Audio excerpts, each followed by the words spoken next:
गुलामों के लिए इतना बहुत है, दरे सरकार का टुकड़ा बहुत है। गुलामों के लिए इतना बहुत है, दरे सरकार का टुकड़ा बहुत है। और मदीना जाके वापस ना आना, मदीना जाके वापस ना आना, जो वापस आ गया है रोता बहुत है। मदीना जाके तुम वापस ना आना, जो वापस आ ए बाबू अरे इंटरवल नहीं हुआ है। आपको ये मालूम होना चाहिए, मैं कमेटी के लोगों को मुबारकबाद पेश करता हूँ। खतीब ज़ीशान हज़रत मौलाना हाफिज़ कारी निसार अहमद साहब क़िबला, हाफिज़ कारी नसीरुद्दीन साहब क़िबला, अरकान कमेटी को तो ऐसे खतीब का इंतखाब किया है, खुदा की कसम जल्दी उनकी तारीख नहीं मिलती है। ये अल्लाह का शुक्र है, मखदूम सिन्ना का फैजान है, गरीब नवाज का फैजान है, उनकी तारीख मिली है। आइए बिला ताखीर में ज्यादा न कुछ कहते हुए खतीब ज़ीशान वाइज़े शोला बयान नाशिरे मसलके आला हजरत अल्लामा मौलाना मुफ्ती मोहम्मद शमसुद्दीन साहब क़िबला रज़वी कादरी मकराना राजस्थान का इस्तकबाल किया जाए। पूरा मजमा हाथ उठा करके एक एक हाथ उठे, गरीब नवाज के नाम पर मुफ्ती साहब क़िबला का इस्तकबाल करे। नारे तकबीर, नारे रिसालत, जलसे ईद मिलादुन नबी, उर्से मुक़द्दस, मसलके आला हज़रत वलमाए अहले सुन्नत हज़रत अल्लामा मुफ्ती शमसुद्दीन साहब क़िबला रज़वी। नारे तकबीर, नारे रिसालत। इंशाअल्लाह ताला तकरीर के फौरन बाद जनाबे सोहराब कादरी साहब फिर से इंशाअल्लाह माइक करूंगा।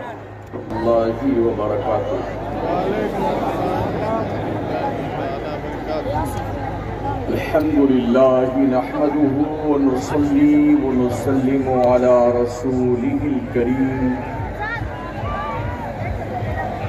अम्मा बाद,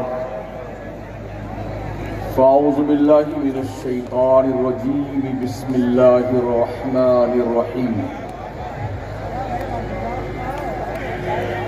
यस्अलूनका अनिल खम्रि वल मैसिर, कुल फ़ीहिमा इस्मुन कबीर व मनाफ़िउ लिन्नास व इस्मुहुमा अकबर मिन नफ़इहिमा।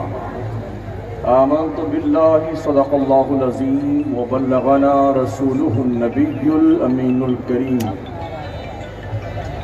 व नहनु अला ज़ालिका लमिनश शाहिदीन वश्शाकिरीन वल्हम्दुलिल्लाहि रब्बिल आलमीन।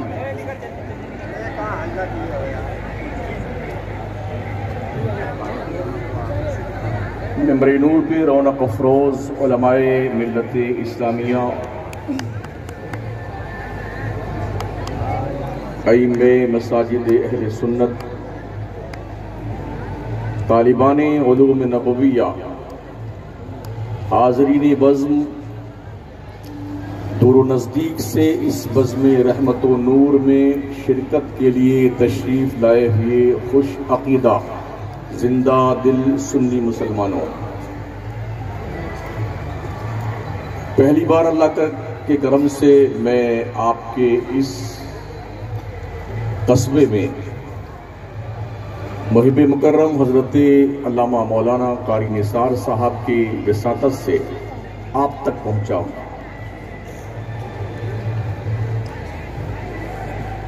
मुझे कुछ उन्वान दिया गया है जिसके हवाले से मुझे गुफ्तगू करनी है। दुरूद शरीफ पढ़ लीजिए। अल्लाहुम्मा सल्लि अला सय्यिदिना व मौलाना मुहम्मदिन व अला आलिहि व अस्हाबिहि व बारिक व सल्लिम। सलातो व सलामन अलैका सय्यदी या रसूल अल्लाह, अलैका सलातो व सलाम। आज की तारीख में पूरी दुनिया का सबसे बड़ा जो मसला है वो नशा मुक्ति अभियान, शराब, जुआ, सट्टा, चरस, गांजा, भांग, अफयून, हीरोइन, गरद, पूरी दुनिया इस बला से परेशान है।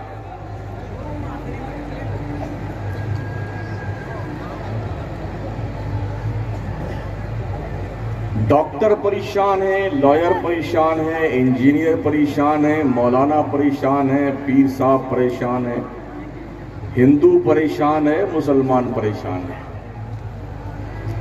इसलिए कि जिसे ये लत लग जाती है ना, शराब की, जुए की, गरद की, सट्टे की, भांग की, चरस की, अफयून की, ये लत नस्लें बर्बाद कर देती है।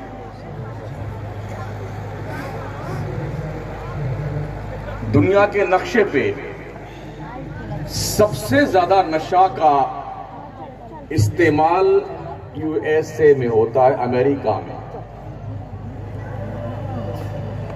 अगर ये कहा जाए तो बेजा नहीं होगा कि पूरी दुनिया में मिलाकर जितना नशा इस्तेमाल किया जाता है, तन्हा अमेरिका की जनरेशन अकेले उतना नशा इस्तेमाल करती है।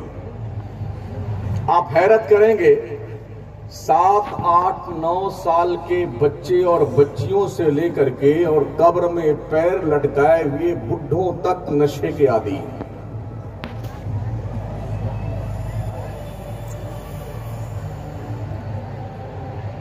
ये वो नशा है जिसने हुकूमतों को खड्डे में डाला है। जिस भी मुल्क की तबाही और जिस बादशाह की बादशाहत का तख्ता उलटते हुए आप देखेंगे तो हर बादशाह का तख्ते ताऊस शराब के भट्टी में डूबा हुआ नजर आएगा। बड़े बड़े शहरों में, मुस्लिम महलों में बाज़ाब्ता तौर पर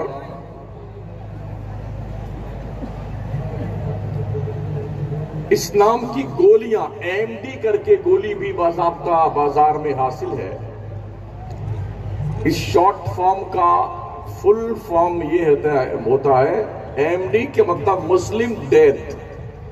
खासकर मुसलमानों के महल्ले में ये गोलियां ज्यादा सप्लाई होती है। बंबई जैसे शहर में हमने देखा भी है और वहां की रिपोर्टें भी पढ़ी हैं कि मुसलमानों के महल्ले में कसरत के साथ नशा का सामान पाया जाता है। और जब कोई आदमी नशे का आदी हो जाता है तो पूरे जिस्म का जूस निकल करके हड्डी का ढांचा बन जाता है।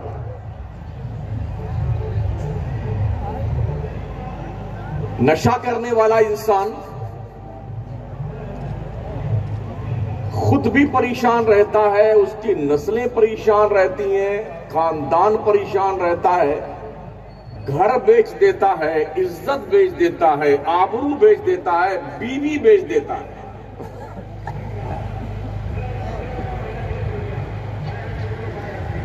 चरस और गांजा पीने वाले लोगों को हमने देखा है मुंबई में, अगर उन्हें नशा के वक्त वो नशा नहीं मिले तो अगर छुरी और चाकू मिल जाए तो उस नशा के तस्कीन के लिए अपने जिस्म का गोश्त तक काट देते हैं। वो उन्हें इस बात का भी एहसास नहीं होता कि हमारा जिस्म कट रहा है।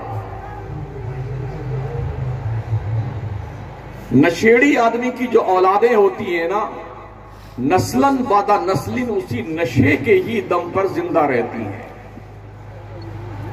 ये वो लोग होते हैं जो मुफलिस होते हैं, नादार होते हैं, कंगाल होते हैं।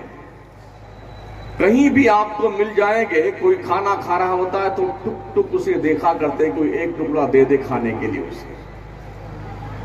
अस्पतालों के करीब मंडलाते हुए यही नशा करने वाले लोग कभी अपना गुर्दा बेचने के लिए तैयार रहते हैं, कभी आंखें डोनेट करने को तैयार रहते हैं। इन्हें पैसे मिलने चाहिए। हम जानते हैं ऐसे लोगों को भी जिन्होंने जुए और सट्टे में अपनी बीवियां हार डाली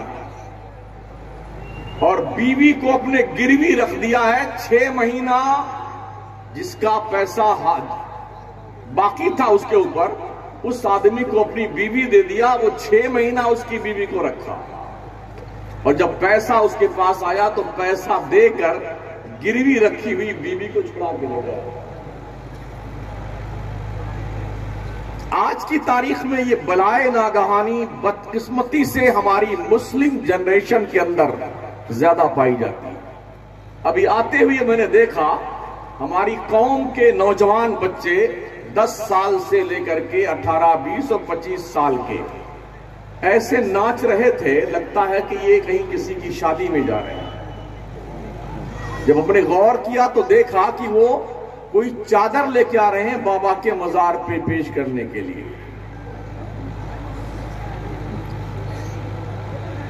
अब भी क्या हमारे दिमाग की बत्ती रोशन नहीं होती है कि दुनिया किस कदर हमें तबाहो बर्बाद करने पे तुली हुई है, और फिर भी हमारी कौम का नौजवान सड़कों पे नाच रहा है। नाचने का काम तो नचनियों का होता था यार किसी जमाने में। मुसलमान नाचने के लिए पैदा किया गया है, जी नहीं।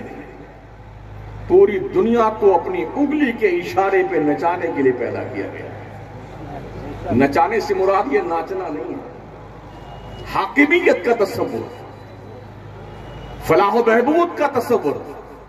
आपको आपके रब ने दुनिया पे हुकूमत करने के लिए पैदा किया है, भिखमंगा बनने के लिए नहीं पैदा किया है।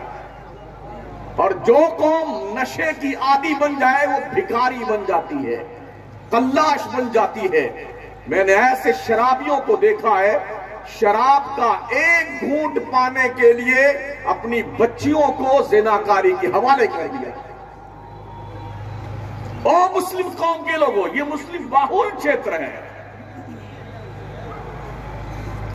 बापों, क्या तुम्हारे दिमाग की नसें फट गई हैं? बहुत दूर से इतनी लंबी कतार थी नचनियों की, इन्हें पता नहीं कि हम मुसलमान हैं। और क्या बुजुर्गों को तुम नाच करके खुश करना चाहते हो? अल्लाह वालों ने क्या कोई नाच को पसंद किया था? क्या नाच गाने करवाए थे अल्लाह के नेक बंदों ने? जिस बुजुर्ग हजरत रोशन शाह रहमतुल्लाह ताला ने, जो मजलूब टाइप के थे, क्या यहां के जिन्होंने देखा है उनको, क्या उन्होंने कभी किसी को नचाया था अपने सामने? अगर नहीं, और यकीनन नहीं, तो ओ मंद बुद्धि की कौम के लोगों, मुझे बताओ तुम क्यों पगला गए हो? तुम्हारा दिमाग क्यों भ्रष्ट हो गया है? एक तरफ तो मुल्की पैमाने में तुम्हारी मौत का पूरा प्लान तैयार किया जा चुका है, और दूसरी तरफ तुम्हारी अकल की सारी नसें एकदम भ्रष्ट हो गई है। तुम्हें अपनी कौम के तहफ्फुज़ का कोई शऊर बालिग नहीं होता तुम्हारा। जुआ, शराब, नशा, बेहयाई, चौसर, जने क्या क्या भला हमारी कौम में नाफिज है। कम से कम इन बच्चों को संभालो तो सही यार। जो आपके बच्चे हैं ना, कसम रब्बे काबा की, कोई वली तुम्हारे इस नचनिए से खुश होने वाला नहीं है। और नाचते हैं भाड़ लोग, भाड़, कुंजरियां नाचती है, तवायफ नाचती है, रक्कासा नाचती है, बेगैरत बेहया लोग नाचते हैं। तुम तो ऐसे नहीं हो यार।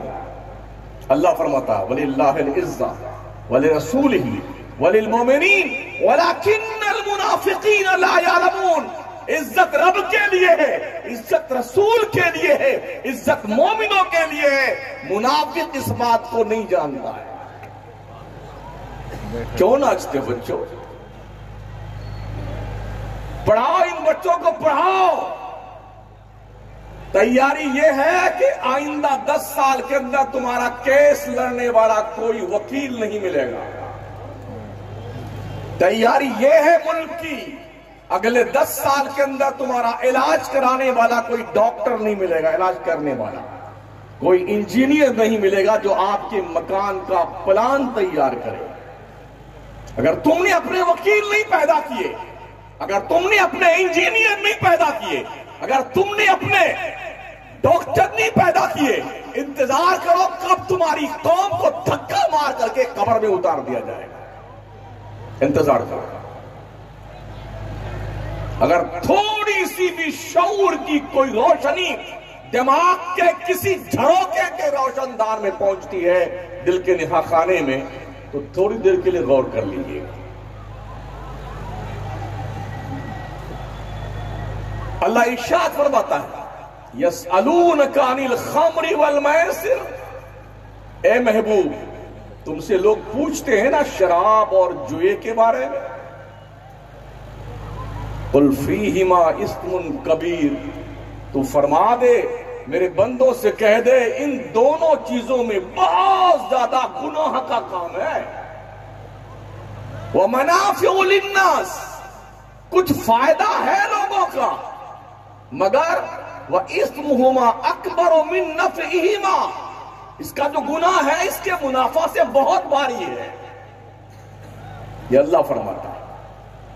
एक दौर था जब आमिना के लाल हजरत रसूल ग्रामी वक़ार सल्लल्लाहु तआला अलैहि वसल्लम ने मक्के की सरजमीन पर उस माहौल में आंख खोली थी जिस माहौल में हर घर में शराब की भट्टी लगाई जाती थी, जिस माहौल में मक्का के हर घर में शराब के अड्डे चलते थे, जिस माहौल में मक्का की हर गली में शराब की दुकानें लगी हुई थी, जिस माहौल में बाहर की शराब भी बाज़ाब्ता तौर पे मंगवाई जाती थी और अंदर भी शराब बनाई जाती थी, लेकिन 40 साल का दौरे नबूवत का खामोश जमाना आप देखेंगे ना, हमारे मुस्तफा करीम के उंगली को भी कभी हवा उस गुनाह की नहीं लगी है। जब इंसान बुराइयों के माहौल में जिंदा रहता है ना, तो कहीं ना कहीं गच्चा तो खा ही जाता है, मगर जिसकी हिफाजत खुदा करे ना, जिसकी हिफाजत रब करे, तो उसे कौन धोखा दे सकता है। बड़ी कोशिश की मक्का वालों ने, मगर एक ऐसा शहजादा था, बाप का इंतकाल जब वो नबी मां के पेट में था तभी हो गया था। वो नबी पैदा हुआ तो कोई 6 बरस की उम्र हुई थी, मां का भी इंतकाल हो गया। कोई 8 बरस की उम्र हुई तो दादा मोहतरम चल बसे। ये कंडीशन थी। अगर किसी बच्चे का कोई निगरां ना हो, कोई मुहाफिज ना हो, कोई डायरेक्शन करने वाला ना हो, जिसका खौफ बच्चे पर होता है, तो ऐसे बच्चे अमूमन आवारा बन जाते हैं। इसलिए कि माहौल भी बुराई का था, गुनाहों का था। शराब की बाज़ाब्ता भट्टियां लगी हुई थी, अय्याशियों के लिए बाज़ाब्ता हर घर पर, वो घर जहां अय्याशी के अड्डे होते थे, झंडे लगाए जाते थे। ऐसे माहौल में हमारे नबी ने आंखें खोली हैं और 40 साल उस बुरे माहौल में जिंदगी के रात और दिन गुजारे हैं, मगर मक्का के वो दज्जाल और कुफ्फार और मुशरिकीन मेरे नबी को साहिर तो कहा, मजनू कहा, दीवाना कहा, पागल कहा, मगर मेरे नबी के कैरियर पर कोई माई का लाल उंगली नहीं रख सका है। कोई उंगली नहीं रख सका मुस्तफा के किरदार पर। और जिस वक्त मेरे प्यारे आका सल्लल्लाहु तआला अलैहि वसल्लम ने अपनी नबूवत का ऐलान फरमाया 40 साल की उम्र शरीफा के अंदर, तो सबसे पहले आपने यही कहा था, ऐ लोगों, मैं अल्लाह का नबी हूं, तुम ही बताओ क्या गैरे नबी की ऐसी जिंदगी हो सकती जैसी जिंदगी मेरी 40 साल की गुजरी है? क्या गैर नबी की ऐसी जिंदगी हो सकती है? दलील के तौर पर मेरे आका अलैहिस्सलाम ने अपने 40 साल की जिंदगी को मोजज़े के तौर पे पेश किया था। मक्का वालों ने माना इस बात को, मोहम्मद झूठा नहीं है, मोहम्मद गलत नहीं है, वादा खिलाफ नहीं है, मोहम्मद हयादार है, नजरें झुका के चलता है, गरीबों के काम आता है, बुराइयों से दूर रहता है, अमानत में खयानत नहीं करता है, खूबियों का अंबार था मेरे हुजूर के पास। इस माहौल में जब मेरे नबी ने नबूवत का ऐलान किया और खुदा की किताब का ऐलान किया, जो आयात का नुज़ूल हो रहा था, तो मक्का के लोगों ने सब कुछ कहा, मगर मेरे आका के पाकीज़ा हयात पर कभी एक लफ्ज कोई नहीं बोला। मोहम्मद सादिक है, मोहम्मद अमीन है, मोहम्मद कैरेक्टर लूज नहीं है, कैरेक्टर के धनी है मोहम्मद। ओ मोहम्मद अरबी के दीवानों, तुम्हें क्या हो गया है? बुजुर्गों के उर्स होने चाहिए, मगर बुजुर्गों के मेले हो रहे हैं। कमाल हमारी कौम के लोगों, जिंदाबाद जिंदाबाद। पढ़ाई के मामले में मुसलमान 2%, ना इसका ढंग का स्कूल है, ना इसके पास ढंग के कॉलेज हैं, ना एक भी कोई ढंग की यूनिवर्सिटी है, ना कोई बहुत बढ़िया हाई फाई दारुल हमारे पास में। मदरसों को देखिए इल्ला माशाअल्लाह, तो हाल ये कहीं की ईंट, कहीं का रोड़ा, भानमती ने गुम्बा जोड़ा, कहीं दीवार फटी हुई है, कहीं दरवाजे टूटे हुए हैं, कहीं पंखा लटक रहा है और कहीं पर बल्ब टूट के लटकने वाला है। कब कौन सी दीवार गिर जाए कुछ पता नहीं है। खिड़कियां लगी हैं मगर दरवाजे उसमें नहीं है। ये कौम की सोच का हाल है। इतनी घटिया सोच हमारी कौम की है। और अपने अय्याशियों पे पैसों को खर्च करने वाले लोगों, मुझे बताओ, क्या रब्बे करीम ने तुम्हें पैसे इसलिए दिए थे? अगर तुम ये सोचते हो कि ये हमारे कुव्वते बाजू की कमाई है, तो इस बाजू में कुव्वत तेरे बाप ने नहीं पैदा की है, अल्लाह पाक ने पैदा की है। वो चाहने मिनट नहीं लगेगा, सेकंड नहीं लगेगा, और यकीन नहीं आता तो 40 सेकंड देख ले तुर्की के, बिल्कुल लेटेस्ट।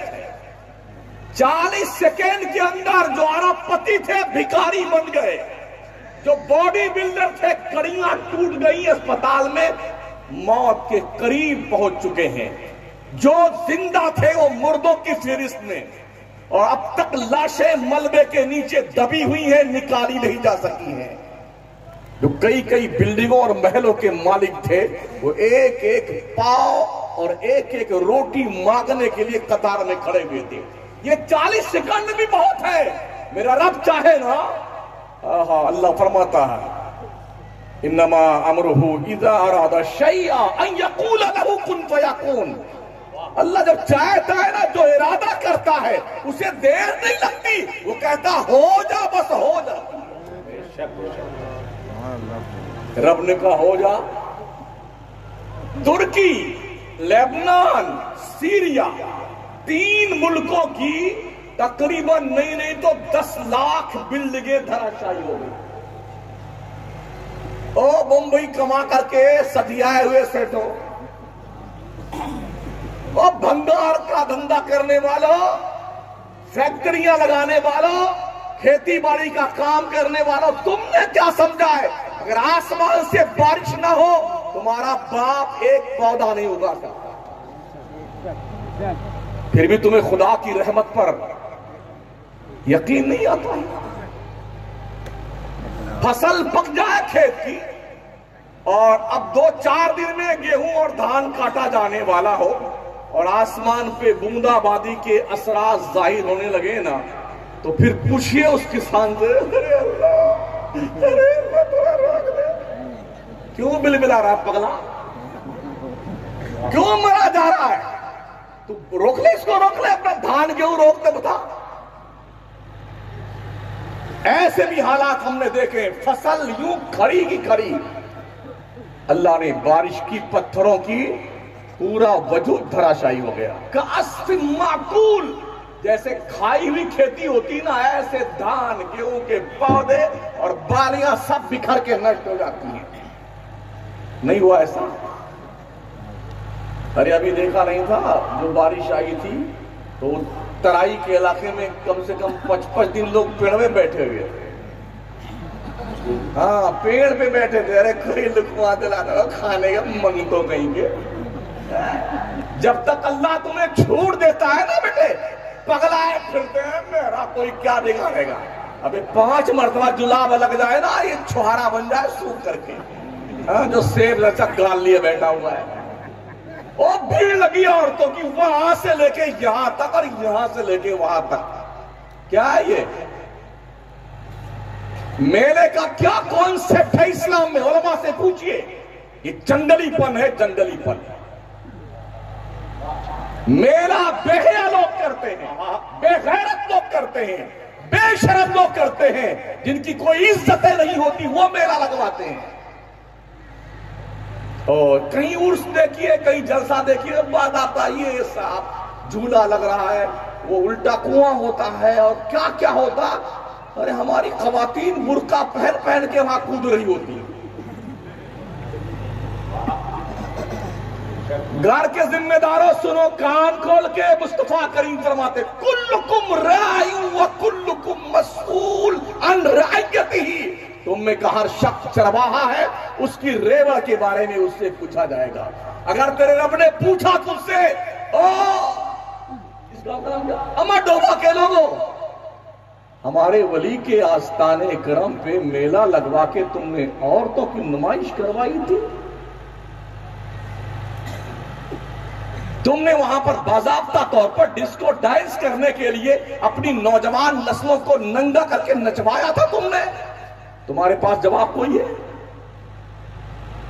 अल्लाह फरमाता वत्तकू यौमन तुरजऊना फीही इलल्लाह, बंदे डर उस दिन से जिस दिन तेरी पेशी तेरे रब के दरबार में होने वाली है।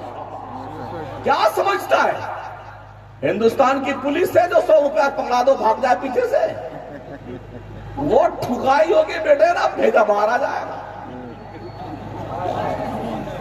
मेरा रब फरमाता कल्ला इन्नल इंसाना लयतगा अर्राहु इस्तगना इन्ना इला रब्बिका रुजा। हाँ हाँ, इंसान सरकश हो गया है, इंसान बागी हो गया है, इंसान जालिम हो गया है। क्यों? उसने अपने आप को बेनियाज समझ लिया, आपका क्या बिगाड़ेगा। रब कहता हो बुद्धू महाराज इन्ना इला रब्बिका रुजा, तेरे को पलट कर तेरे रब की तरफ आना है, ध्यान रख ले तू। और मेरा मुस्तफा कुरान का पैगाम देता सुम्मा लतुसअलुन्ना यौमइज़िन अनिन नईम, अल्लाह तुमसे अपनी हर नेमत के बारे में जरूर पूछेगा। मेरे आका फरमाते हैं मफ़हूम हदीस, जब तक बंदा अपने जिंदगी के एक एक लम्हे का अल्लाह को हिसाब ना दे लेगा, उसे कदम उठाने की इजाजत नहीं दी जाएगी। है कोई माई का लाल जो रब को हिसाब दे सके? वो बादशाह मुतलक है, हाकिम आला है, हकमुल हाकिमीन है, वो जो चाहे सो करे। तो मेरी बिल्डिंग, मेरा गांव, मेरी फैमिली, मैं मालदार सेठ सटिया गया हूं। रब कहता सुन पगले, लिल्लाहि मा फिस समावाति व मा फिल अर्द, जो कुछ जमीन में है, जो कुछ आसमानों में, सबका मालिक अल्लाह है, तो कुछ नहीं है। अल्लाह फरमाता या अय्युहन्नास अंतुमुल फुकराउ इलल्लाह, ऐ लोगों तुम सबके सब भिखमंगे हो अल्लाह के दरबार में। बेशक एक मंगा अगर अकड़ने लग जाए, इतराने लग जाए, पगला जाए, तो कोई सेठ साहूकार उसे पैसा देगा? कोई मंगता अगर आपकी चौखट पे आए और आपको इतरा करके दे पैसा, तो पैसा देंगे कि थप्पड़ देंगे उसे? हम सब मंगते हैं अल्लाह के दरबार में, गल्लाश है, रब की दहलीज़े करम के मोहताज है। ये जो कुछ ठूस रहे हो ना, खा रहे हो, ये रब का दिया हुआ है। अल्लाह ना चाहे ना तो एक सांस नहीं जिंदा रह सकते हो, एक बूंद पानी नहीं पी सकते हो, एक भी दाना नहीं खा सकते हो अगर अल्लाह ना चाहे तो। ये उसकी शान करीमी है कि उसने अपने करम की चादर में हम जैसे पापियों को छुपा रखा। शुक्र मनाओ अपने परवरदिगार का, अभी तुम मरे नहीं हो और तौबा का दरवाजा खुला हुआ है। तौबा कर लो, ये नहीं कि कल करेंगे, परसों करेंगे, अगले जुम्मा को करेंगे, आते रमजान में कर लेंगे, शबे कदर में कर लेंगे। अगर ये सोच रखा है तो कम से कम ये ध्यान दे लो मियाँ जी, मौत इंफॉर्मेशन देके नहीं आती। कुल इन्नल मौतल्लज़ी तफिर्रूना मिन्हु फइन्नहु मुलाक़ीकुम। अल्लाह फरमाता मुस्तफा तू फरमा दे, जो लोग मौत से भागते हैं ना, मौत तो डेफिनेट उनसे मुलाकात करके रहेगी। देखा नहीं आपने? ओहो, वो कितनी नंबर की गाड़ी है जो मरीजों को ले जाती है? 100 था 108 नंबर।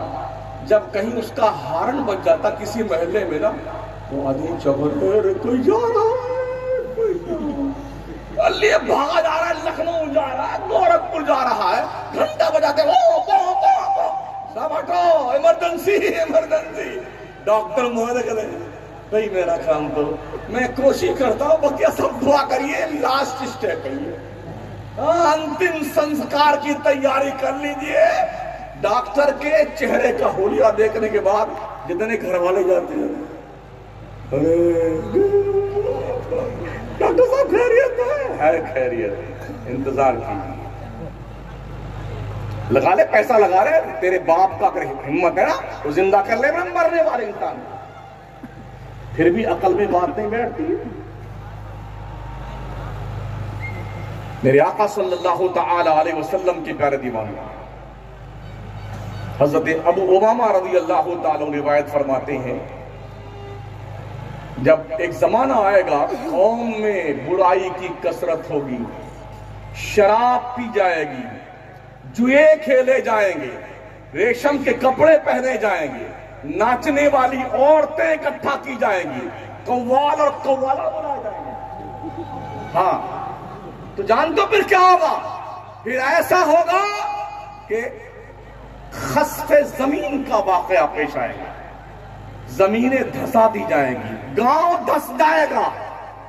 और सुना था हमने अपने बुजुर्गों से, कहीं बखीरा है पीछे है ना, अरे पूछ लेना अपने, अभी जो जिंदा है यही उलट पुलट गया था मियां जी। हाँ, नबी रहमत फरमाते लोग सोए रहेंगे, सुबह उठेंगे तो अल्लाह उनकी शक्लें सुअर और बंदर की शक्ल में मस्क फरमा देगा। और लोग कहेंगे यार आज वो मोहल्ला धस गया, अरे आज वो मोहल्ला धस गया, अरे आज वो डूब गया। वो जमाना कहीं ऐसा ना हो कि हमको मिले।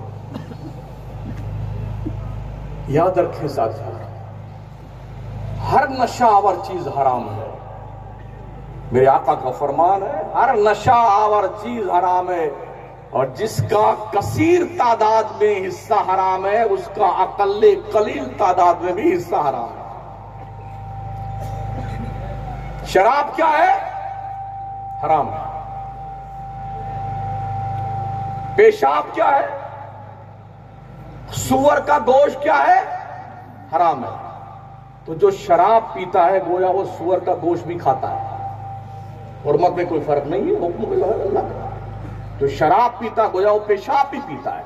और हमने देखा है जब पी के बेटे मस्त होते हैं ना, ऐसे पड़े हुए हैं नाली की वजह, कुत्ता तशरीफ लाता है और शिशु करके जाता है।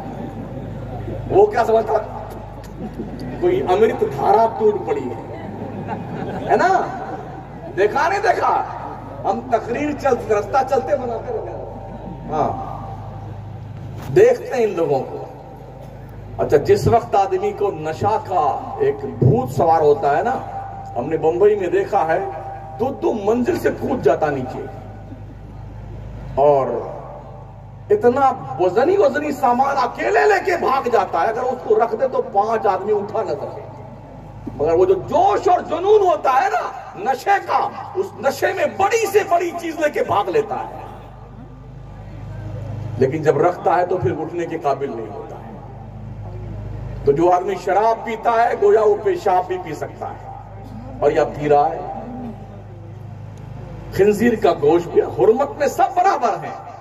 तो मुसलमानों तो शराब क्यों पीते हो? हमारे मुस्लिम महल्लों में बाज़ाब्ता तौर पर नाम बदल बदल कर शराब पी जाए। बोले जी ये जौ का पानी है, बियर है, बियर। नाम बदलने से अगर कोई पाखाने को हलवा कह दे तो हलवा हो जाएगा वो है? बोलो ना भाई, नाम बदलने से अगर अशिया की हकीकत बदलती है तो मुझे बताइए ना यार। तो अगर शराब का नाम बदल करके बियर रख दिया जाए या जौ का पानी रख दिया जाए तो क्या शराब की हुर्मत का हुक्म जो है वो मनसूख हो जाएगा? जी नहीं। शराब शराब है, चाहे शराब कह के पी जाए या बियर कह के पी जाए, इसमें कोई शिफा नहीं है बीमारी की। मेरे मुस्तफा के फरमान का मतलब ये बला ही बला है, दवा नहीं है, मर्ज ही मर्ज है, वबा ही वबा है। बेशक बेशक।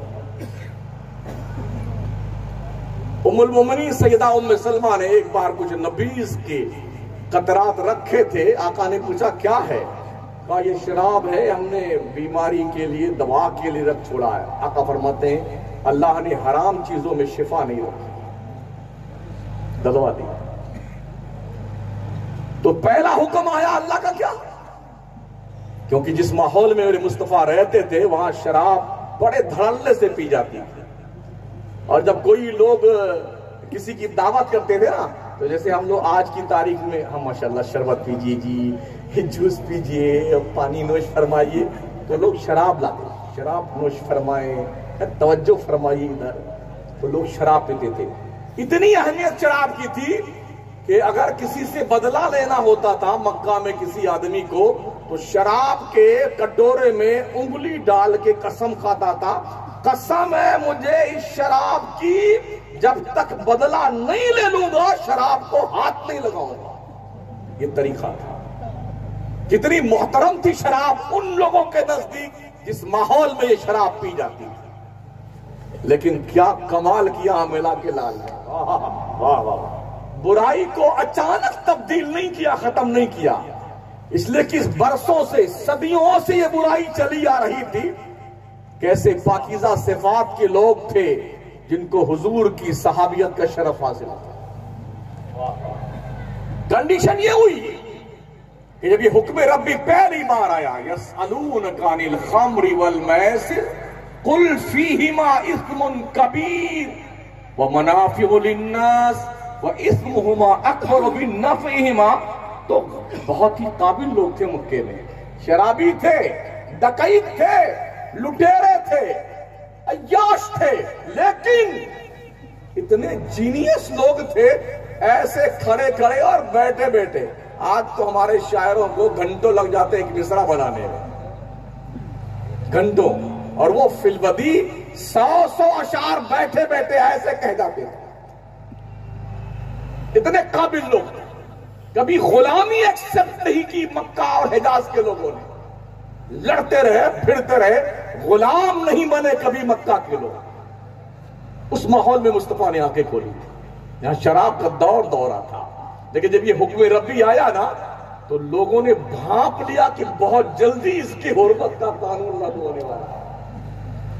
एक बार ऐसा हुआ कि नमाज पढ़ने के लिए कुछ लोग इकट्ठा हुए थे हजरत अब्दुर्रहमान इब्ने औफ के मकान पे। हजरत मौला अली भी थे और बहुत सारे लोग थे। कुछ लोगों ने शराबें पी ली थी, क्योंकि शराब की हुर्मत का कानून उतरा नहीं था। नमाज बड़ी पाबंदी से लोग पढ़ते थे, नमाज छोड़ना उनके लिए आसान नहीं था। आज हमारे यहाँ तो मस्जिद में इमाम साहब इंतजार करते हैं कोई आ जाए तो जमात तो कर ले कम से कम, इसलिए कि हमारी कौम का बच्चा ना जब दुनिया पहलवानी करके, वर्जिश करके और 50-50 किलोमीटर दौड़ करके वापस पलटती है, तो हमारा नौजवान कव्वाली सुन करके नाच में शामिल होकर के उस वक्त लौट रहा होता सुरखुरों के घर में सोने के लिए। ये देखा है,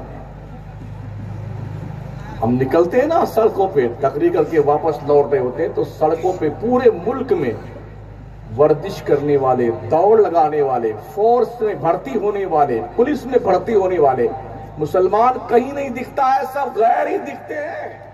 इसको तो मोटी मोटी हड्डियां चाहिए, नोच नोच के खाने के लिए, टिक्का, चिकन चिल्ली, मटन बर्रा, मटन कोरमा, चिकन कोरमा, ठूसे जाएगा बेटे।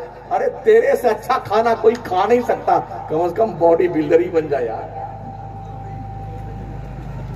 ढंग का पहलवान बन जा, पहलवान। बॉर्डर पे जरूरत आए तो देश के तहफ्फुज के लिए लड़ जा, और खुद जरूरत पेश आए तो सेल्फ डिफेंस के लिए किसी का थोपड़ा बिगाड़ना हो तो काम चल जाए। मेहनत कर, पहलवानी कर, वर्जिश कर, तुझसे अच्छा कोई नहीं खा सकता है दुनिया में। तो कम से कम ढंग का पहलवानी बन जाए। पढ़ता नहीं है, लिखता नहीं है, तो यही कर ले, जोडू कराटे सीख ले। एक आदमी जो कराटे सीख लेता ना 50 आदमियों की दुर्गत बना देता। यही सीख लो यार। मगर कौन सीखेगा? ये जो नाच रहे थे अभी, खलीलाबाद से निकले तो औरतें और मर्द दोनों मिलकर नाच रहे थे। कुछ तमाशा ही बदल है। क्या बात है, क्या बात है, क्या बात है। इधर भी भीड़, इधर भी भीड़। कितने बेहया है उस घर के मर्द जिनकी गैरतें मर गई इस दलीलों की, जिनकी औरतें रोड पे आके नाचती। कितने जलील हैं वो बाप जिनके बच्चे आवारा गर्दी के शिकार होकर नाचते सड़कों पे। हमने अपने मजहब की तालीम को फरामोश कर दिया। तो ये नस्ल हमारी जो ना, ये काम की नहीं है, ध्यान रखना। इसलिए इन्हें काम का बनाने के लिए आपको पहले काम का बनना पड़ेगा।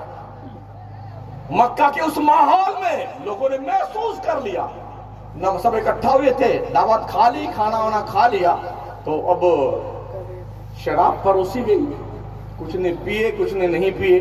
इत्तेफाक ऐसा जो मुसल्ले इमामत पे तशरीफ ले गए वो भी पी लिए थे। अब इमाम साहब अगर पी ले तो फिर मुक्तदी का हाल क्या होगा?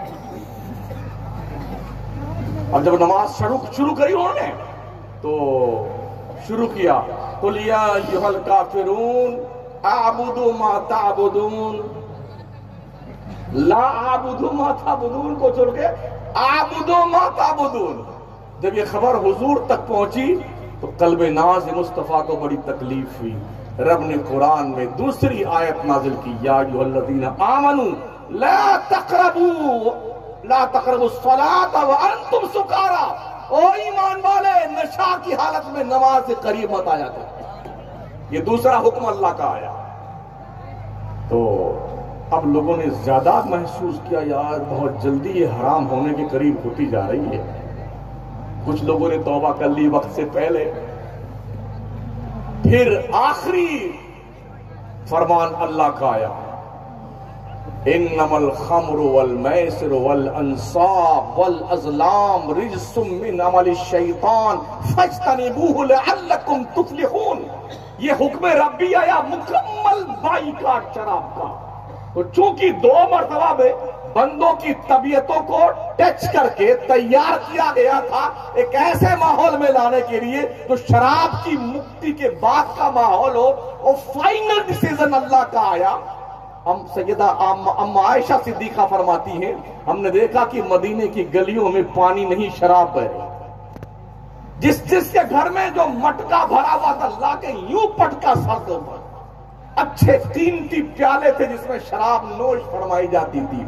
उन्होंने ये भी नहीं सोचा कितना कीमती प्याला है, लाओ इसे बेच करके पैसा ले ले। नहीं, वो प्याले तोड़ दो जिन प्यालों को देख करके शराब की याद आए। आमिना के लाल ने क्या इनकलाब बर्पा किया था। सदियों के शराब के आदी लोगों को इस तरह से सिस्टमेटिक ढंग से अल्लाह और रसूल ने गुनाहों से दूर किया, और फिर वो ऐसे बने खुद न थे जो राह पर औरों के हादी बन गए। क्या नजर थी जिसने मुर्दों को मसीहा कर दिया। सुभान अल्लाह, सुभान अल्लाह। कौम शराब पीती, लोग जुए खेल करके पैसे जीत के लेके आते हैं। आका फरमाते जो गोश्त हराम पैसों से खुराक से परवान चढ़ता है इसे जहन्नम में जाने से कोई रोक नहीं सकता है। बहुत सारे दोस्त हमारे मुस्लिम नौजवान जुए खेलते हैं, सट्टा लगाते हैं। कहीं क्रिकेट का कारोबार शुरू हो जाए ना, जो खिलाड़ी खेलते हैं ना क्रिकेट, हाँ मैच। अभी जल्दी ही मैं अहमदाबाद में था, कुछ 2-2.5 महीना पहले, वटवा के इलाके में, तो पूरा मोहल्ला मुसलमानों का है।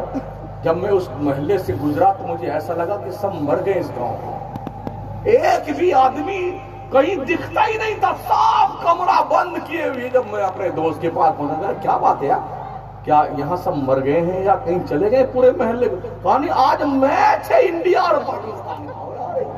ये बात है। तो सट्टे लगाते हो, अगर ये जीती टीम तो नहीं ये जीतेगी, इस पे करोड़ों का सट्टा लगता है, करोड़ों का सट्टा लगता है, सट्टे का बाजार गर्म होता है। अफसोस ये है कि इन सारे मामलात को, सट्टे को, अय्याशी को, बेहयाई को हुकूमत जो है ना बाज़ाब्ता तौर पर सेफ्टी देती है, सेफ्टी। हमने ऐसे पगलों को भी देखा है ना, टेलीविजन के सामने बैठे रहेंगे, अगरबत्ती ले रहेंगे सुलगा करके, अरे बेटे चौका लगाना, चौका लगाना, ऐसे ऐसे घुमाते अगरबत्ती। और ऐसे पागलों को भी देखा है, अगर उनके मनपसंद की टीम हार गई ना, तो जो भी हाथ में जाए टीवी की वो स्क्रीन फिर सब तोड़ डालते। दिमाग का जो कीड़ा होता है ना, कीड़ा, जुनून, पागलपन का जुनून, ये जुनून इंसान को किसी हद तक ले जा सकता है। खेल खेल है यार। अच्छा, जब इंडिया और पाकिस्तान का मैच होता है तो पाकिस्तान सोचता है कि मैंने आज हिंदुस्तान पर जगह लिया, बुद्धू कहीं का, और हिंदुस्तान अगर जीत जाए समझ हमने पाकिस्तान को फतेह कर लिया। क्या थिंकिंग है यार।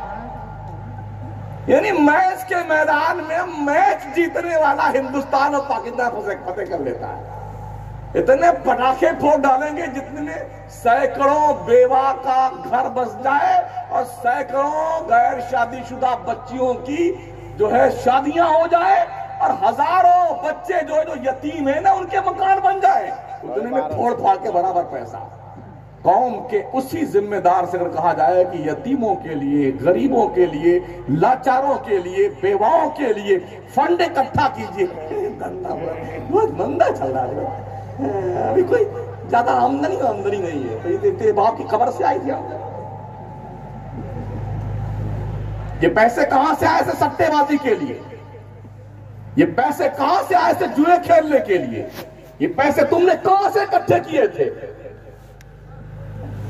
कितनी हैरत की बात है।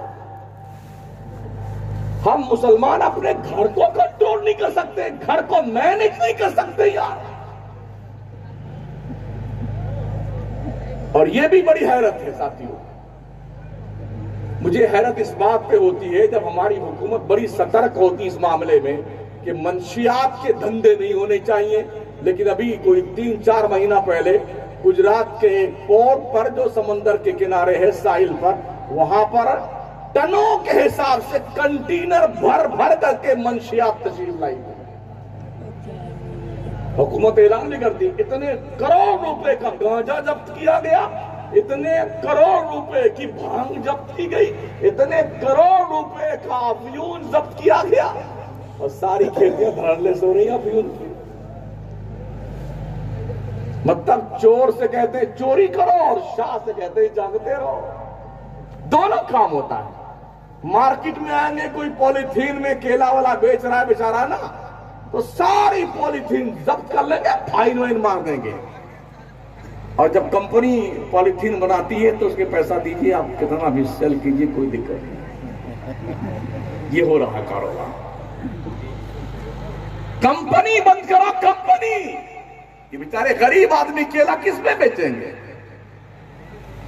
हमारे उत्तर प्रदेश के राजधानी लखनऊ की रिपोर्ट, ये पर एयर 1000 से ज्यादा जानवर, गाय और बैल पॉलीथीन खा के मर जाते हैं। ये खोखले दावे किस काम के हैं? किस काम के? क्या उस वक्त जानवरों का प्रेम नहीं जागता इंसान का? बेदार हो, जागरूक हो। भैंस भी हाथी दिखता है और हाथी भैंस दिखती है। नवाब था सिराजुद्दौला कलकत्ता का, हाथी पे चढ़ा हुआ जा रहा था। पहले हाथी की सवारी होती थी तो इधर शराब पिए हुए बंदा एक धुत खड़ा था, उसने झूम दिया, दौला ओ दौला, ये पावड़ा कितने बेचेगा रे? तो सिराजुद्दौला ने क्या किया, इसका बांधो कम वक्त को लेकर गया, लेकिन जेल में ठूस दिया उसको। जब सुबह हुई और नशा उतरा तो नवाब ने दरबार में तलब किया, कहा वो पाड़ा खरीदोगे? कहा नहीं सरकार, वो ग्राहक कल ही चले गए। वो ग्राहक कल ही चले गए। इस हाजिर जवाबी पे बादशाह दाद दिए बगैर नहीं रह सकता नवाब, और उसने बहुत सारे इनाम दिए कि जी ठीक है कोई बात नहीं, जाओ। दिमाग देखिए, जब नशे में आदमी होता है तो उसे हाथी भी पड़वा नजर आता है, और जब नशा उतर जाता है तो भूल जाता मैं किस हाल में था। वही सिराजुद्दौला रंडी के साथ घूम रहा था दरियाए हुगली किनारे, और रंडी शराब पी के उसके कंधे पे हाथ डाल के नाच रही थी। इंसानों से भरी हुई कश्ती आ रही थी। उसने कहा, बात नवाब साहब, मैंने आज तक किसी इंसान के भरी हुई कश्ती को डूबते नहीं देखा है। मैं चाहती हूं कि इंसानों से भरी कश्ती एक बार दरिया में डुबो दी जाए, ताकि मैं अपनी आंखों से मुशाहदा तो कर लूं इंसानों से भरी हुई कश्ती डूबती कैसे। तो एक शराब की नशे में धुत रहने वाली, नाचने वाली औरत के इस नाज को बर्दाश्त करने के लिए नवाब सिराजुद्दौला ने आदेश दिया कि इंसानों से भरी कश्ती डुबो दी जाए। बेगुनाह इंसानों को इस तरह मारा। नाम सुना सिकंदर बादशाह का, जिसने पूरी दुनिया को फतेह किया था, पूरी दुनिया। 35 साल की उम्र में मर गया वो, पूरी दुनिया का बादशाह, शराब के नशे में धुत रहने वाला, मगर 35 साल की उम्र होते होते कुदरत की तरफ से फरिश्तादा आया रूह निकालने के लिए। चल, ख्वाब देखा था और फतेह भी कर लिया पूरी दुनिया को, मगर तुझे हुकूमत करने का ज्यादा मौका नहीं दिया। कुदरत ने डोर खींच ली। बाबर का नाम सुना है, जो बाबरी मस्जिद के ताल्लुक से मशहूर है। वो भी बड़ा शराबी था। एक इलाके में जंग कर रहा था अपने अखंड भारत में, और शिकस्त फाश यकीनी बन चुकी थी उसकी। उसने देखा कि अब मारे जाएंगे। दिल दिल में अपने रब से तौबा किया, अल्लाह अगर आज तू हमें इस जंग में फतेह दे दे, तेरा बंदा बाबर पक्का वादा करता है आज के बाद शराब नहीं पिएगा। अल्लाह ने फतेह दे दी। तो उस शराब से तौबा करके अल्लाह की तरफ रुजू लाने की बरकत ने 800 साल तक अखंड भारत में मुसलमानों की हुकूमत का झंडा लहराया। इसे शराब से तौबा करने की बरकत का नाम दिया जाए। जब आदमी गुनाहों से तौबा करता है तो रहमतों का माहौल ऐसे छा जाता है। वाह वाह। इसलिए शराब मत पियो अजीजों, बच्चों पे कंट्रोल करो, अपनी औलाद पे कंट्रोल कीजिए।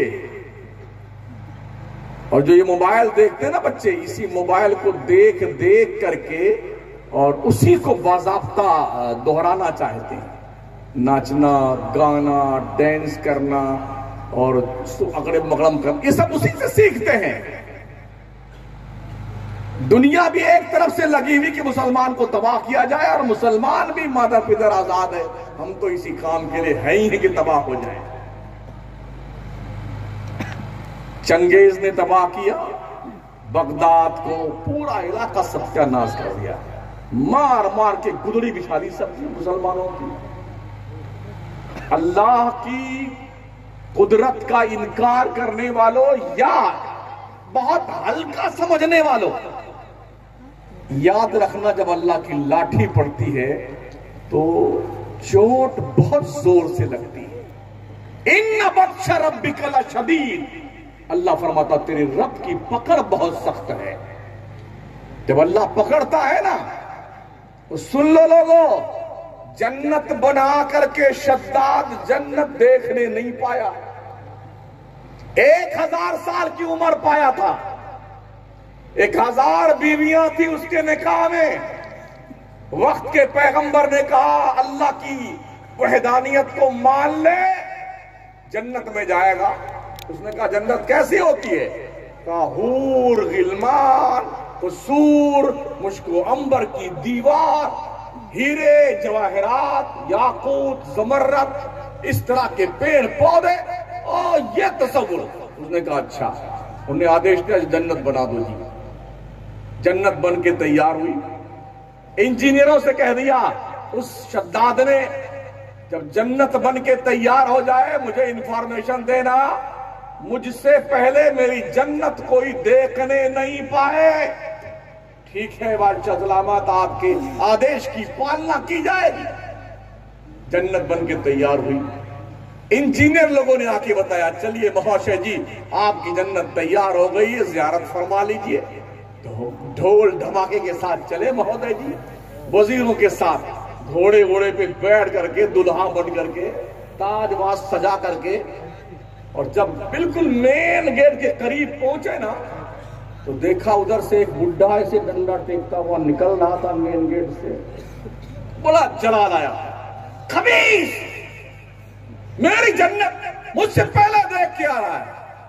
उनने कुछ नहीं बोला, चलता गया और बादशाह महोदय के करीब पहुंचा। कहा बादशाह सलामत आपसे कुछ बात करनी है। कहा ये पैसे पड़े ले जा, कोई बात नहीं होगी। कहा सरकार करम फरमा, बड़े दयालु हैं आप, अगर आप घोड़े से नीचे नहीं उतर सकते हैं कान थोड़ा नीचे कर लीजिए, सरे नाज थोड़ा झुका लें, हम आपके कान में कुछ कहना चाहते हैं। उसने कहा चलो ठीक है इतना तो कर ही लेते हैं। कान झुकाया नीचे जैसे घोड़े पर से, तो उस बुढ़े ने डंडा फेंका, कहा मैं मलकुल मौत हूं। अपने उतर आए। इतना सुनते ही ना पजामा खरकने लगा बेटे।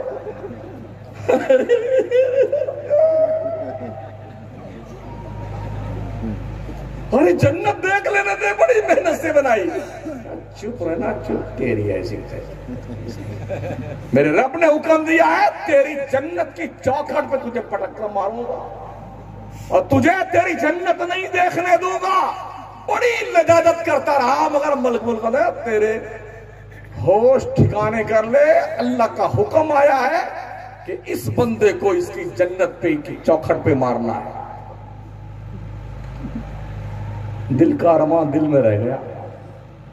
जन्नत बनाई थी बड़े शौक से नबी के मुकाबले में। फिरौन कितना बड़ा था, खुदाई का दावा कर लिया था। अल्लाह ने दरिया में डुबो के मारा। नमरूद अना रब्बुकुमुल आला, अल्लाह ने क्या किया, लगड़ा मच्छर घुसा दिया उसके नाक के जरिए से दिमाग में, काट काट के लगड़ी मच्छर ने मर डाला। कारून कितना बड़ा दौलतमंद था। हम भी सुनते उनते हैं कि उसके खजाने की चाबियां 70 ऊंटों पे लादी जाती थी, लेकिन जब वक्त आया ना तो सारा खजाना सर पे लाद के जमीन में धंसा दिया गया। ओ मगर के इलाके के लोगों, सॉरी अमाडोबा के इलाके के लोगों, बस्ती जिला के लोगों, बंबई संत का ये नया जिला बना। हाँ चलो वो भी बस्ती है, था पहले शायद। हाँ उसी से काट के पूंछ अलग की गई है। संत कबीर के जिला के रहने वालों और कुर्बो जवार से आने वालों, तुम्हारे पास क्या है? तुम्हारे पास क्या है? इतने बड़े बड़े पौवे वाले ऐसे मारे गए, ऐसे गधों की तरह मार मार के मरकुल मौत ने बुजड़ी बना दी बेटों की। तुम किस चक्कर में? हमने देखा है साथियों, देखा है। अभी बुढ़ा मरा नहीं है ना, लेकिन ये चाबी निकालो, बुढ़ा चुपचाप देखता सब छीन काका, ये खुदा की कुदरत। कहा बन गया? कहा बेगम जल्दी बताओ क्या बना? कहा फिर से फरमाइए। खजाक की चोंच में अंगूर, खुदा की कुदरत। उसने कहा हूर की गोद में लंगूर खुदा की।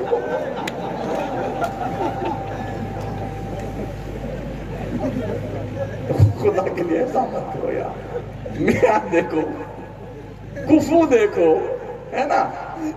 और एक बेस पर शादी करने के लिए मुस्तफा करीम, जब तुम शादी ढूंढने निकलो ना भी रिश्ता, तो दीनदारी को तरजीह दो। दीनदारी अच्छा हो, घराना ठीक हो, इज्जतदार लोग हो, हैं। दौलत किसी के देने से नहीं आती है। अगर दौलत के लालच में, अरे हमारा लड़कवा तो डॉक्टर बना है, वो 4 व्हीलर रहेगा चरपहिया, अभी मंगते इसीलिए पढ़ाया, डॉक्टर बनाया, तो कटोरा लेके मखदूम सिमना के चौखट पे बैठा, बड़े मंगते पलते उधर। हमारा गोंडा, बस्ती, बहराइच, बलरामपुर, ये क्षेत्र ऐसा है ना, जिस तरह से साउथ में, केरला वगैरह में और कर्नाटका वगैरह में 25-25 तोला सोना, 40 तोला सोना जब तक ना हो जाए लड़की की शादी नहीं होती। ऐसे हमारे इलाके में भी बारात लेके जाएंगे, खाना का मेनू बनाएंगे, ये होना चाहिए, ये होना चाहिए, बड़ी इज्जत होना चाहिए, दुल्हा राजा बढ़िया से हार माला पहन के जाए, ललका रुमाल लेके जाएंगे। बेटा पहुंचा ना तो खूब खाया ठूस ठूस करके। जब खाना खाने का वक्त आया तो इनकी मंगतों की एक टीम होती है, 8 इधर बैठते हैं, 8 इधर। जब आइए आइए तशरीफ लाएं, जब जाते हैं ऐसे ललका रुमाल, अरे बुलाइए लड़की के बाप को, बुलाइए, गाड़ी किधर है।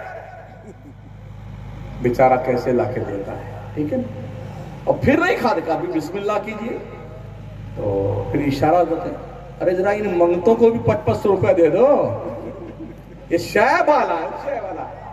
अरे यार आज ही तू दूल्हा बन के गया भिखारी, आज ही मंगता बन गया। तो जो वेटिंग लिस्ट में बैठे हुए लोग हो, जवानो, कम से कम दूल्हा बनने की तो लाज रखना यार। अपने अब्बा अम्मा से कह देना मैं मंगता नहीं बनने जाता। अर्रिजाल कव्वामून अलन्निसा, मर्द औरतों पे हाकिम है, हाकिम भिखमंगा नहीं होता। वेटिंग में रहने वालों, जिन्होंने शादियां न करी ना अब तक, उन दोस्तों को मेरी गुजारिश है, कह देना अपने अम्मा अब्बा से, बिल्कुल नहीं, मुझे कुछ नहीं मांगना, मैं मंगता नहीं हूं। मानो न मानो आपको ये इख्तियार है। हम नेको बद जनाब को समझाए जाते हैं 5 वक्त की नमाज जरूर पढ़ना, इसलिए कि हमारा सुन्नी नमाजें तो नहीं पढ़ता, सब करता है, उल्टा सुल्टा अगड़म बगड़म सब कर लेता है, नमाज नहीं पढ़ता। गोया इन्होंने समझा है नमाज वहाबी के लिए और नियाज सुन्नी के लिए, है ना, इसलिए नहीं पढ़ता नमाज। फिर अरे हमारे पीर साहब बख्शवा के लेके जाएंगे, उन पीर साहब से पूछ लीजिए आप जाएंगे नहीं जाएंगे, आपका नंबर आएगा ये नहीं आएगा। सीवान में बैठा हुआ था मैं, गुज़िश्ता साल भी तकरीर करने गया, उससे पहले साल भी, तो 2 तंदुरुस्त पीर हमारे बगल बैठे हुए। तो मैं नमाज पढ़ने के लिए अक्सर मस्जिद में ही जाता, जहाँ करीब में मस्जिद हो, टहलते घूमते, तो छोटकी वाली टोपी, ये मौलाना वाली कभी लगाना पड़ता, वरना लोग मौलाना नहीं समझते हैं, मौलाना समझाने के लिए लगाना पड़ता है। मैं छोटकी टोपी लगाता हूँ, घूम फिर करके देखता रहता हूँ, तकरीर बनाता रहता हूँ। तो ये हमने सुना तो आपस में, अरे कसम खुदा कि हमारे पीर साहब ने कहा जन्नत में लेके जाएंगे। तो दोनों मुड़ के बैठे थे बगल में, बोलते बोलते मैंने कहा हजरत आप जन्नत में जाएंगे क्या आप? हमने बता दी, अभी मैंने सुना है बड़ा सब लोग डींगे मार रहे थे कि पीर साहब जन्नत में हमको लेके जाएंगे, आपके बारे में इशारा कर रहे थे, आप जाएंगे जन्नत में। बोलती बंद बेटे की, बोले तो कैसे बोले, अब मुझे नहीं पता, अल्लाह गवाह है, मुझे नहीं पता, आपको नहीं पता, इनमें से किसी को पता नहीं ये कहां जाएंगे। अल्लाह ने करम किया तो जन्नत में जाएंगे, हुजूर ने सिफारिश की तो जन्नत में जाएंगे। आज तक की जिंदगी की मेरी नेकियों में अल्लाह की कसम एक नेकी हमारी जंबीले हयात में ऐसी हम नहीं बता सकते जो मुकम्मल कॉन्फिडेंस के साथ हम कह सके ये अल्लाह के दरबार में पेश करने के लायक है। 1 महीने की हमारे पास, आपके पास हो तो शायद हो, लेकिन जो ये नचनियों की टीम हमने देखी है, ये बच्चे नचाओ मत खुदा के, इन्हें पढ़ाओ यार, पढ़ाओ इन बच्चों को। महाराणा के सादात का फरमान, आधी रोटी खाइए, बच्चों को पढ़ाइए, पढ़ाइए। बस ये चंद गुजारिशात थी, और अल्लाह इन उलमाए किराम को भी सलामत रखे और आप सबको भी सलामत रखे, और इस अल्लाह के नेक बंदे के दहलीज़े करम का फैज़ हमें और आपको अता फरमाए। हाँ, ये मत सोचे कि जब हजरत नमाज खुद नहीं पढ़ते तो हम भी, कुछ लोग ऐसे भी अल्लाह के वली होते जिन्हें मजजूब कहा जाता है, वो मरफूल कलम होते हैं, उन पर कानून इस्लाम लागू ही नहीं होता है, तो उनकी डगर मत पकड़िए, ठीक है ना। कम अज कम वो सबसे बड़के वली जो थे ना बगदाद वाले हजरत, उनका फरमान सुन लीजिए। आका गौस आजम फरमाते हैं, जो मुसलमान नमाज नहीं पढ़ता मर जाए तो उसे मुसलमानों के कब्रिस्तान में दफन मत करना। अपने इमामों को पैसा अच्छा दो, तनख्वाह अच्छी दो नमाज पढ़ाने वालों को, वरना याद रखना ये 4 रकत की नीयत बांधने के बाद सीधे बाजार पहुंचेंगे, मेरा काबा शरीफ की तरफ, अल्लाह अकबर, या अल्लाह पेट्रोल 107 रुपए लीटर है, या अल्लाह टमाटर 40 रुपए किलो, या अल्लाह सरसों की दाल 200 रुपए किलो, या अल्लाह प्याज भी महंगी हो गई, अल्लाह होगा। 3 रकत वाली 4 सुलटा देंगे, 4 को 2 में निपटा देंगे। ठीक पैसा दो, कम से कम इनके भी बाल बच्चे हैं यार, हैं, ताकि नमाज के वक्त ये मस्जिद ही में रहे, बाजार में न जाए। हाँ, सबसे सस्ता यही। अरे आप पहले वाले मौलाना थे, वो 5,000 लेते थे, हम तो ठीक 500 बढ़ा तो रहे हैं आपका। आपके घर का कितना खर्चा है? आपसे अच्छा धंधा बिजनेस से कर सकते हैं, इसलिए कि इतनी बड़ी बड़ी किताबें पढ़ाते हैं।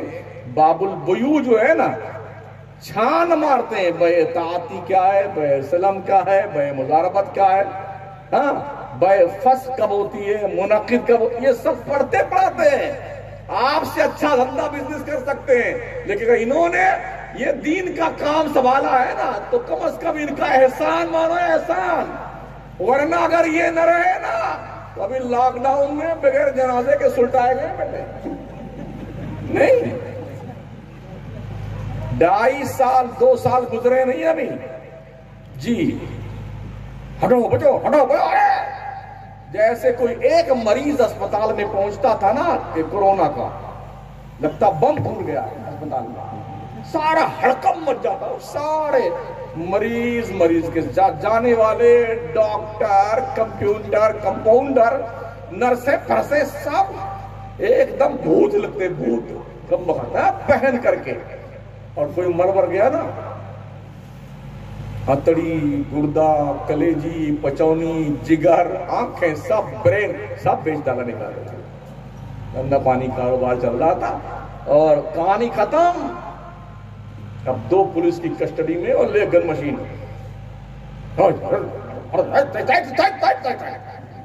जेसीबी आई, उनने कब्र खोदा, उसी ने डोकरे मुर्दे गड़ा जो जाइए। ये देखा है नहीं देखा है? शमशान में लाइन लगा के मुर्दे जलने की तैयारी में थे हजार, और कब्रिस्तान में कब्र खोदने वाले नहीं मिलते थे। इतने मरे हैं लोग, इतने, और बगैर जनाजे के, बगैर गुस्ल के, बगैर कफन के ठूस दिए गए। अगर ये उलमा ना रहेंगे ना, तो खुदा न करे फिर ऐसा जमाना आए। बस यार जिंदा सोहबत बाकी। अस्तगफिरुल्लाह रब्बी मिन कुल्लि ज़ंबि व अतूबु इलैह, ला इलाहा इल्लल्लाह मुहम्मदुर रसूलुल्लाह। हर छोटा अपने बड़े की इज्जत करे, हर बड़ा अपने छोटों से प्यार करे, हर मजहब के, हर धर्म के बड़े की इज्जत कीजिए। आका फरमाते अकरीमु करीमा कुल्ला कौमिन, हर मजहब के बड़े का सम्मान करो। इस तरह से देश भी तरक्की करेगा और हमारा मुस्लिम समाज भी प्रोग्रेस करेगा। अल्लाह करीम आप सबको सलामत रखे, मोहब्बत आपस में प्यार पैदा करे, ताकि दुश्मनियों का अंत हो अपने कोर्ट कचहरी के मुकदमे को जला दीजिए सारे कागजात, अपने मुकदमे उलमा के दरबार में लेके आए। इनसे पूछिए कुरान क्या कहता है फैसले के बारे में, मान लो, खत्म। अस्सलाम वालेकुम रहमतुल्लाह।